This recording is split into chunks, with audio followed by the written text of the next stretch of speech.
Bismillahirrahmanirrahim. Assalamualaikum warahmatullahi wabarakatuh. Nama saya Melati Karin Balkis Miti Halimi. Saya ingin berkongsikan dengan anda balasan bagi orang yang enggan membayar zakat. Jadi, zakat ini terbagi kepada dua, iaitu zakat fitrah dan zakat harta.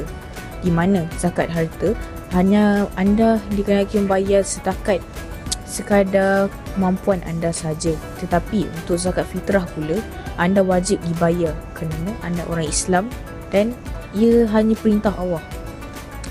Jadi, bagi orang yang enggan membayar zakat ini ada balasannya, kerana kita ini umat Islam yang duduk di dunia dan setiap perbuatan kita sama ada balasan ataupun ganjaran.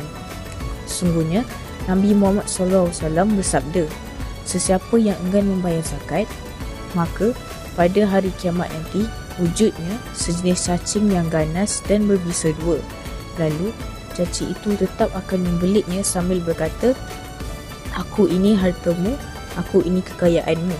Jadi kita haruslah mengambil perkataan yang baru saja saya beritahu tadi sebagai pengajaran untuk membuka hati kita dan membayar zakat dengan ikhlas.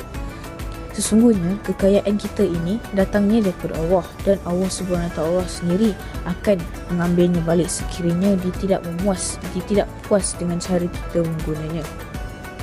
Contohnya, kalau anda tidak ada duit untuk membayar zakat harta, tidak mengapa, kerana ini adalah zakat harta. Seperti yang saya cakap tadi, mengikut kemampuan anda sendiri.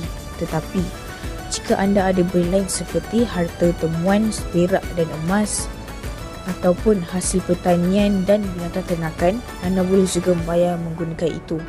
Tapi, saya ingin mengingatkan anda bahawa zakat fitrah ini adalah wajib dibayar bagi setiap umat Islam yang masih hidup di dunia ini dan berakal.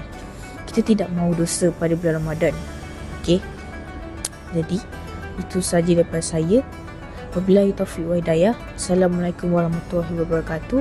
Dan saya mahu mengucapkan selamat menyambut bulan Ramadan, kerana beberapa hari lagi kita akan menyambut Hari Raya Aidilfitri.